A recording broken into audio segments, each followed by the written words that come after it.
ආයිබෝන් දුවේ පුතේ ඔයාලව O level maths class YouTube channel එකට ආදරයෙන් පිළිගන්නවා. අපි අද ඉඳන් පටන් ගනිමු 10 ශ්‍රේණිය පුනරීක්ෂණ පාඩම් මාලාව. මේ පාඩම් මාලාවේදී මම ඉස්සෙල්ලාම බලාපොරොත්තු වෙනවා පළවෙනි වාරයේ පාඩම් සියල්ලම පුනරීක්ෂණය කරන්න ඔයාලත් එක්කලා.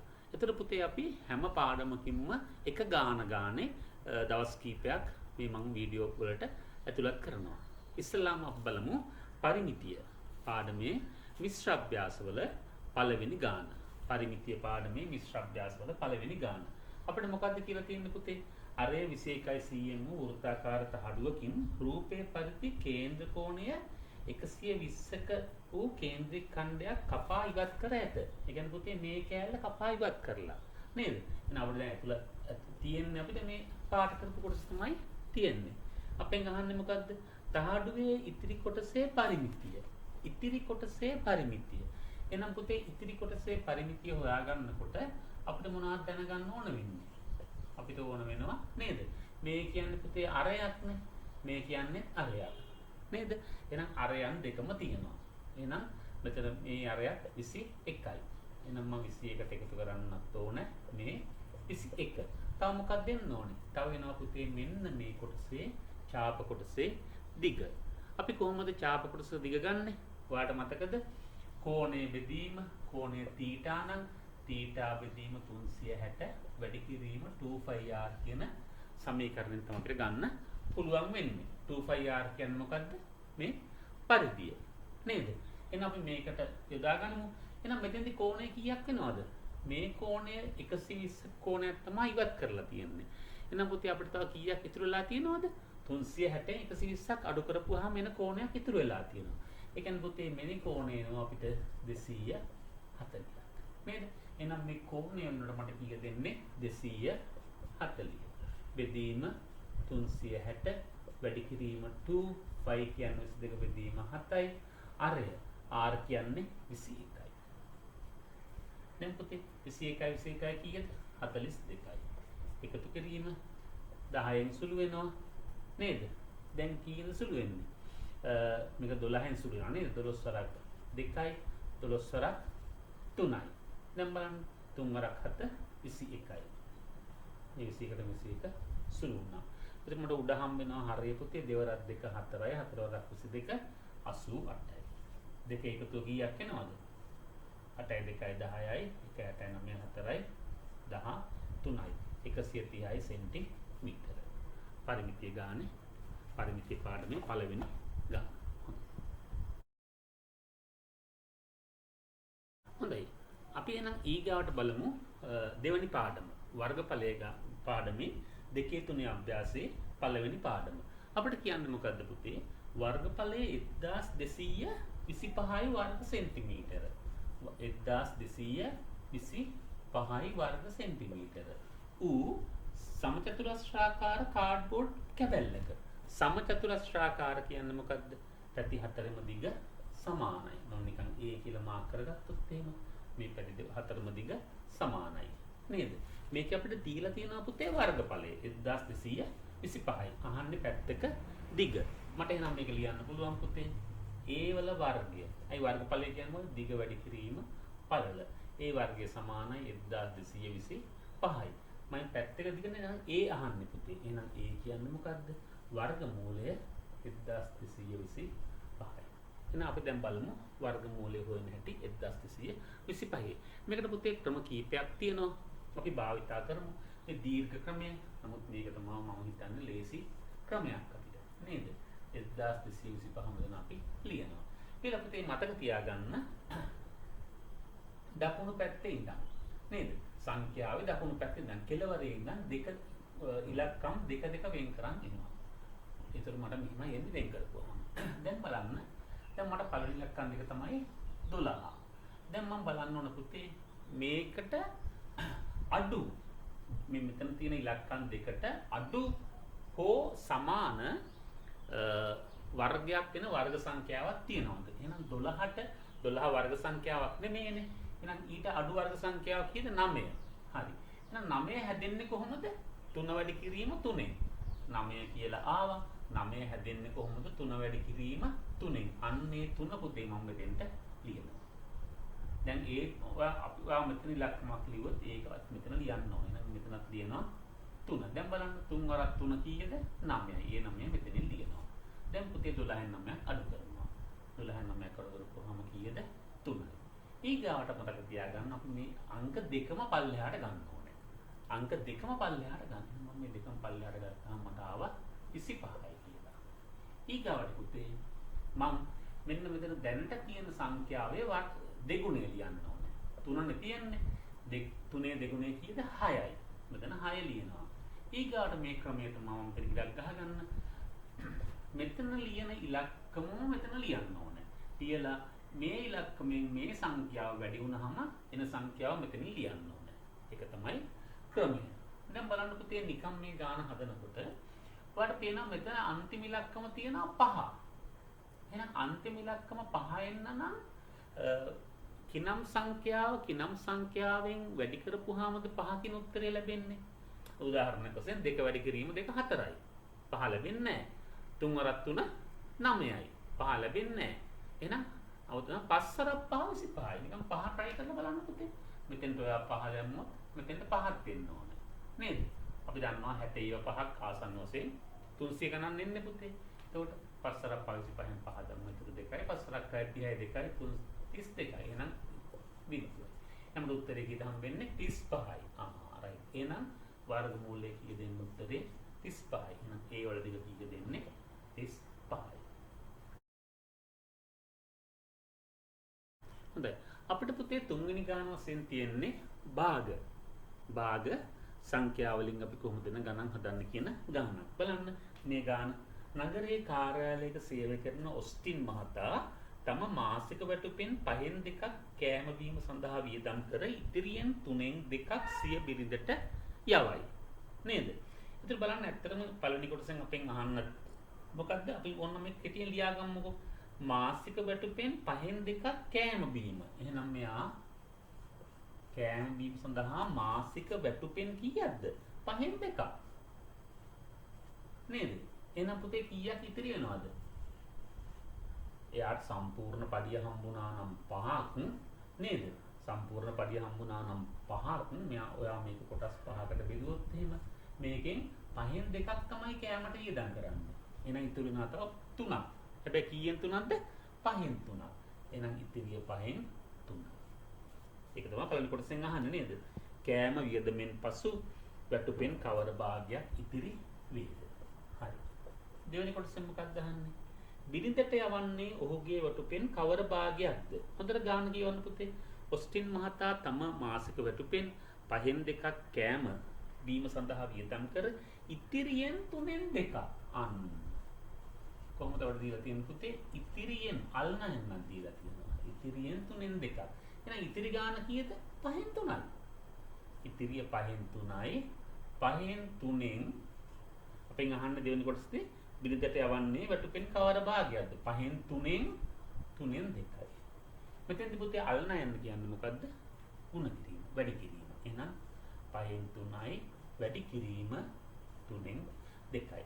මේ වගේ ගුණකයක් තියෙනකොට අපිට හරය සහ ලවය එකම සංඛ්‍යාවකින් බෙදන්න පුළුවන්. අපි කියන්නේ කපනවා කියලා කරන්නේ. 3ට 3ෙන් බෙදනවා. 3ට 3 එහෙනම් උත්තරේ කීයද?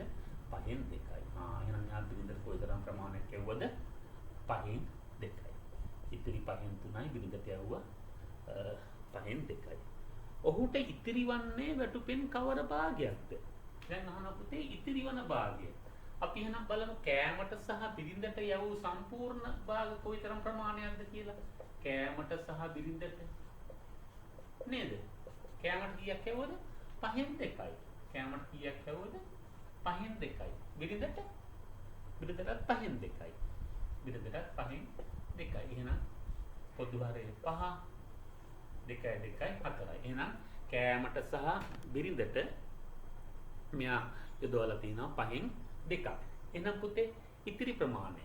එහෙනම් ඉතිරිය කීයද? සම්පූර්ණ වැටුප කියන්නේ පුතේ 1යි. 1 ඍණ 5න් 4යි. එහෙම නැත්නම් ඉතිරිය කීයද? 5න් 1යි. 1 ඍණ 5න් 4යි. එහෙනම් ඉතිරිය කීයද?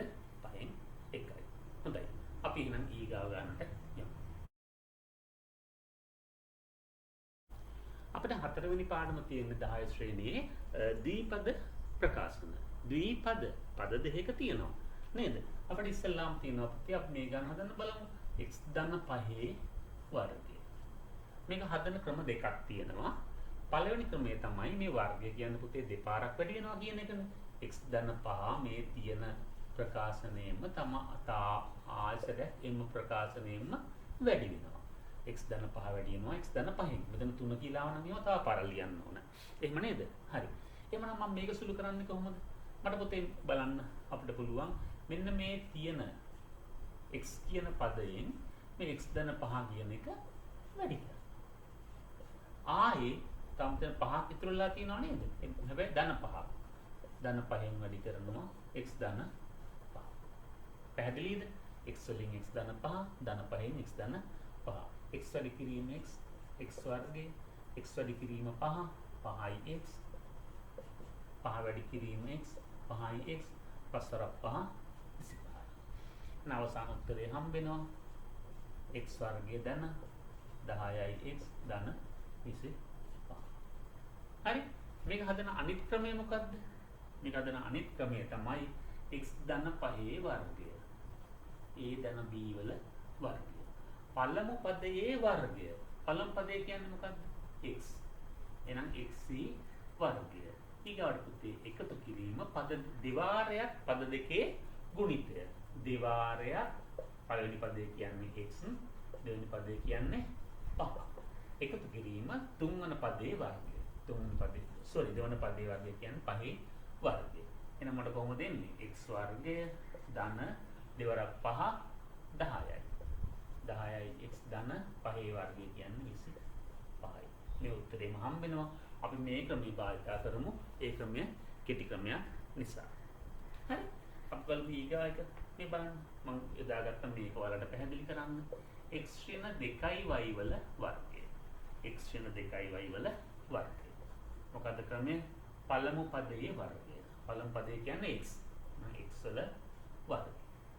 විතරම ධන කියන එකම භාවිත කරන්නකො ප්‍රශ්නයක් නෑ. ධන දෙවාරයක් පද දෙකේ ගුණිතය. මෙතන මම x වලින් වැඩි වෙන්න ඕනේ. තව මොකද්ද? ඍණ 2y. පළවෙනි පදයේ ධන x, දෙවෙනි පදයේ ඍණ 2y. ඒකම වරහණක් දාගත්තා. ඍණ 2y. ආයි එකතු කිරීම දෙවන පදයේ වර්ගය.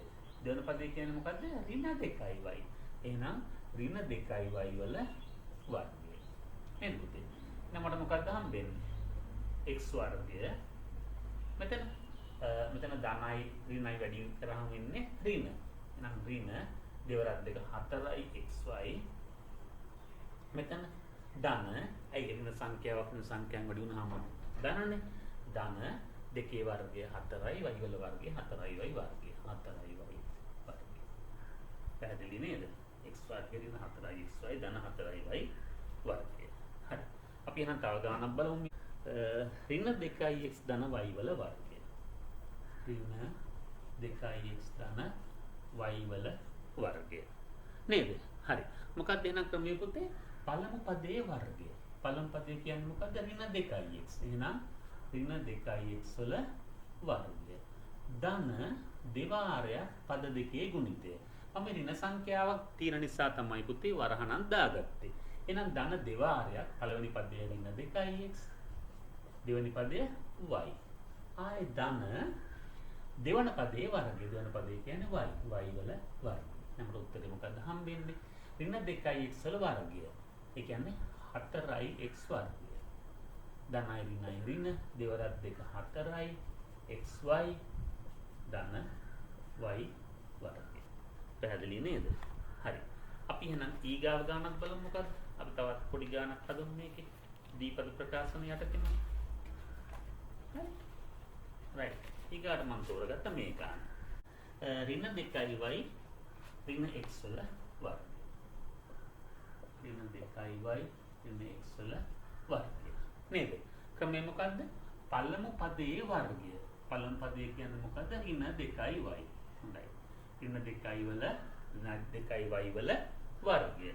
එකතු කිරීම දෙවාරයක් පද දෙකේ ගුණිතය. පළවෙනි පදේ මොකද්ද? ඍණ 2y. දෙවන පදේ මොකද්ද? ඍණ x. හරිද? එකතු කිරීම දෙවන පදයේ වර්ගය. දෙවන පදේ කියන්නේ ඍණ x. ඍණ x වල වර්ගය. බලන්න මොකද උත්තරේට හම්බෙන්නේ. ඍණ 2y වල 2y වල වර්ගය. කියන්නේ ධන 4y වර්ගය. ධනයි මෙතන ඍණයි ඍණයි ධන. ඒතකොට ඊට හම්බෙන්නේ ධන දෙවරක් දෙක 4y xy. 4y xy ධන x වර්ගය. අරමුත් මේක පැහැදිලි නේද? ඍණ 2y වල වර්ගය අපි ගන්නෙ කොහොමද? ඍණ 2y වැඩි කිරීම ඍණ 2y. ඍණයි ඍණයි ධන දෙවරක් දෙක 4y වර්ගය. පැහැදිලි නේද? අපිට ඊගාවට තියෙන්නේ ත්‍රිකෝණ අංග සාම්‍ය කියන පාඩම. ඒක බලමු පුනරීක්ෂණ මිශ්‍ර අභ්‍යාසවල පළවෙනි ගාන. මොකද්ද පුතේ අපිට දෙන්න තියෙන්නේ? රූපයේ AX සමාන්තරයි YB. AX සමාන්තරයි YB. සහ AX සමානයි YB. AX සමානයි YB. AB හා YX රේඛා P හිදී. AB සහ YX රේඛා P හිදී එකින් එක සමච්ඡේදනය වන බව පෙන්වන්න. එතකොට පුතේ මේ අංග සාම්‍ය පාඩම යටතේ අපිට එහෙනම් දන්නවා මේක පෙන්වන්න නම් අපි මේ ත්‍රිකෝණ දෙක අංග සාම්‍යයි කියලා පෙන්වන්න ඕනේ.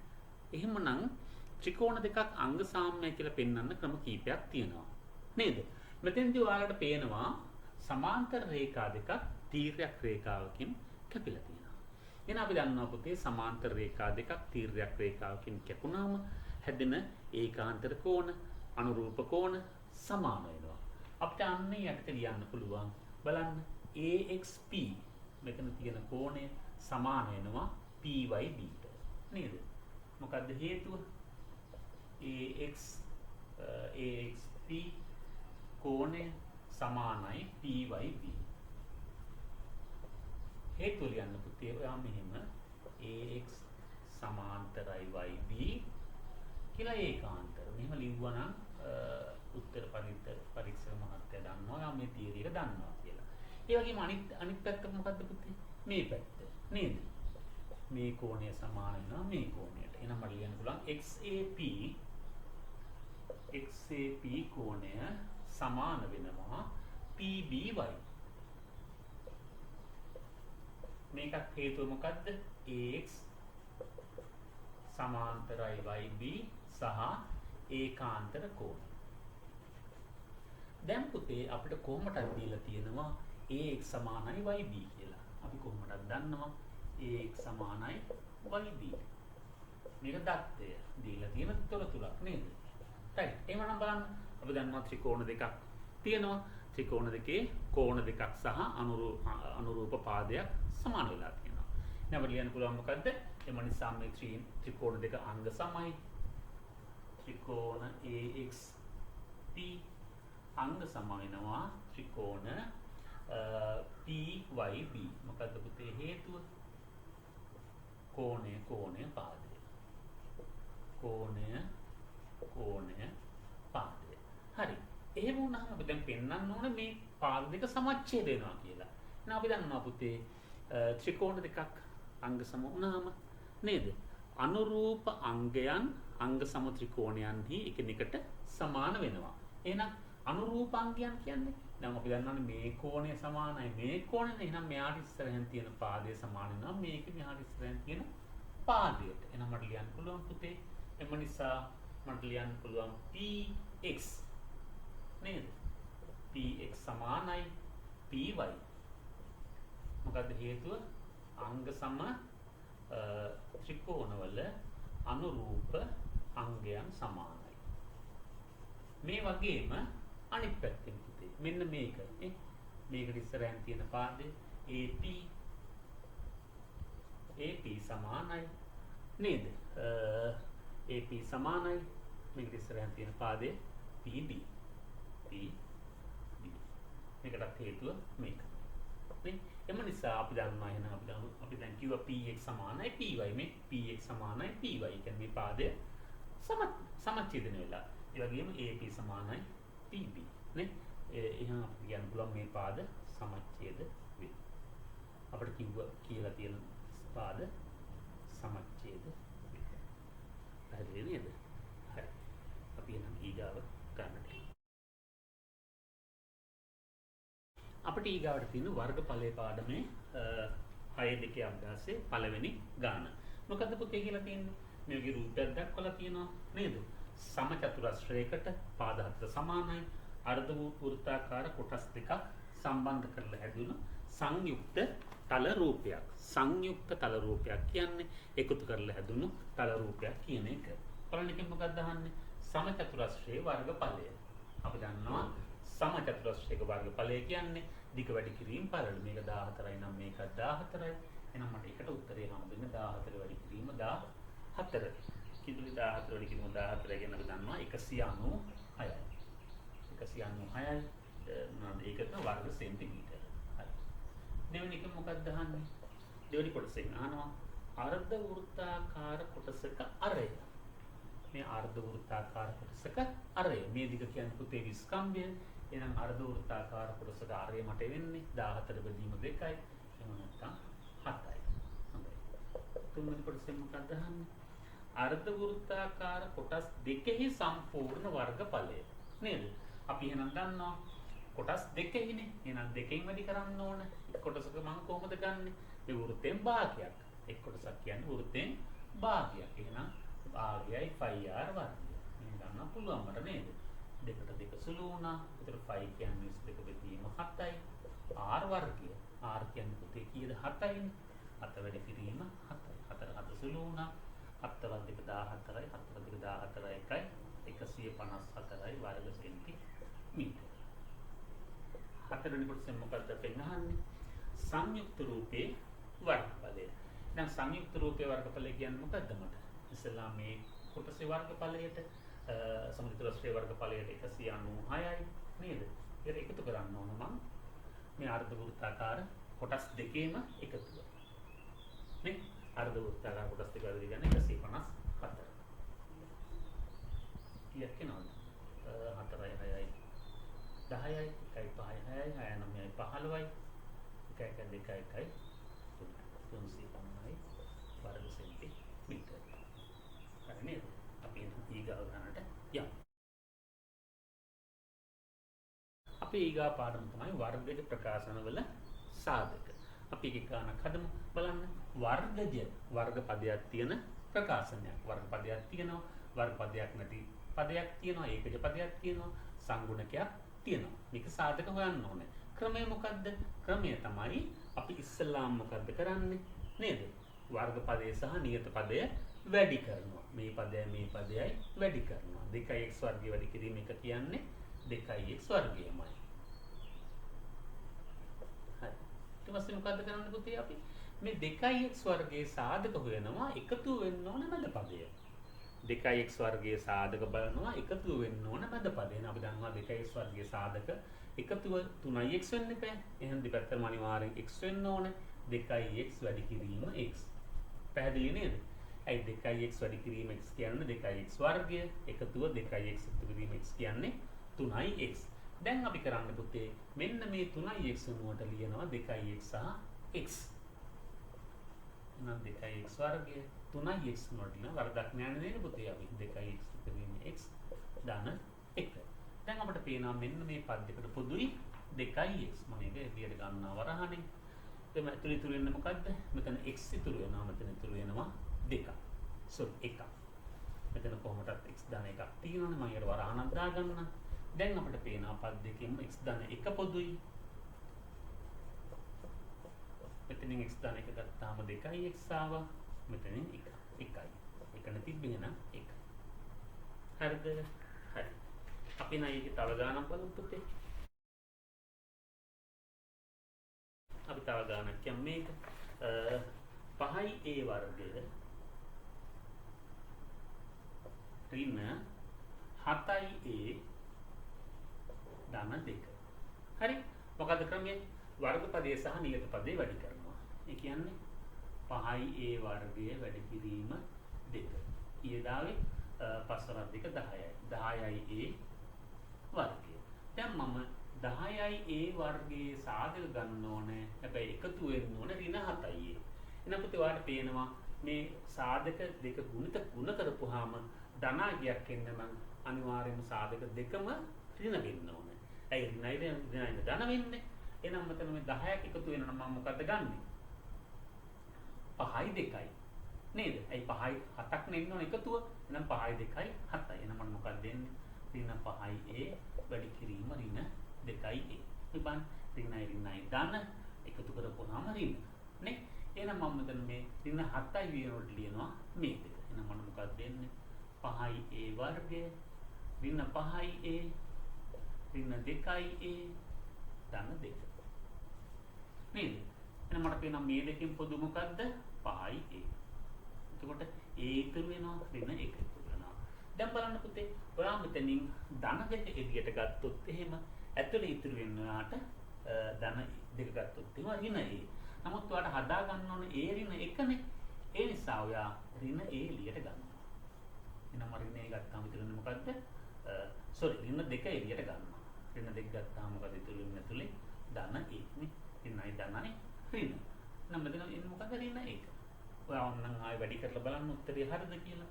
ඍණයි ධනයි ඍණ, ඍණයි ඍණයි ධන. හරි. දැන් ඔයාලට පේනවා දෙකෙන්ම a ඍණ 1 පොදුයි. එහෙනම් a ඍණ 1 වාරයක් මෙතන 5යි a ඍණ 2. ඔයා ඔන්න පුතේ ආයෙ මේක වැඩි කරලා බලන්න උත්තරේ එනවද කියලා. හරි. අපි ඊගාව ගන්න මම තෝරගත්තා 2x වර්ගය ඍණ x ඍණ 1. හරි. එහෙනම් ක්‍රමය මොකද්ද පුතේ? ක්‍රමය තමයි ඉස්සෙල්ලාම වර්ගපදයේ සහ නියත පදයේ වැඩි කරනවා. එතකොට මම වැඩි කරන්නේ 2x වර්ගය වැඩි කිරීම ඍණ 1. එහෙනම් මට ඍණ 2x වර්ගය. දැන් මොකද්ද? දැන් ඍණ 2x වර්ගයේ සාධක එන්න ඕනේ එකතුව ඍණ x වෙන්න. එහෙනම් පුතේ පද දෙකක් වැඩි වුණාම ඍණ සංඛ්‍යාවක් එනවා කියන්නේ අනිවාර්යෙන් වැඩි වෙන්න ඕනේ ඍණ පදයයි ධන පදයයි. එහෙනම් එකතුව ඍණ x වෙන්න නම් මෙතනින් වැඩි ප්‍රමාණයක් ඍණ වෙන්න ඕනේ අනිත් ප්‍රමාණය ධන වෙන්න ඕනේ. බලන්න ඍණ 2x එකතු කිරීම x කියන්නේ ඍණ x වැඩි වුණාම ඍණ 2x වර්ගය. අපි දැන් ලියමු. කොහොමද ලියුවාම එන්නේ? නම් මට 2x වර්ගය මම එහෙම ලියාගත්තා. නේද? ඊට පස්සේ ඍණ x නෝට ලියනවා ඍණ 2x ධන x ඍණ 1. මේ දෙන්නෙන් පොදු කවුද? 2x පොදුයි. එතන මට හම් වෙනවා x ඍණ 1. මෙතන පුතේ x ඍණ 1 තියෙනවා වරහණක් දාගත්තා. එහෙනම් දෙකෙන්ම x ඍණ 1 පොදුයි. මෙතන 2x තියෙනවා. මෙයා ගත්තා මෙන්න ධන 1. හොඳයි. අපි එහෙනම් අද පළවෙනි වීඩියෝයෙන් පාඩම් 7ක පුනරීක්ෂණ පාඨමාලාව කරා. මම පුතේ ඉතිරි වීඩියෝ එකෙන් ඉතිරි පාඩම් වල පුනරීක්ෂණ පාඨමාලාව ඔයාලට ගෙනන්න එන්නම්.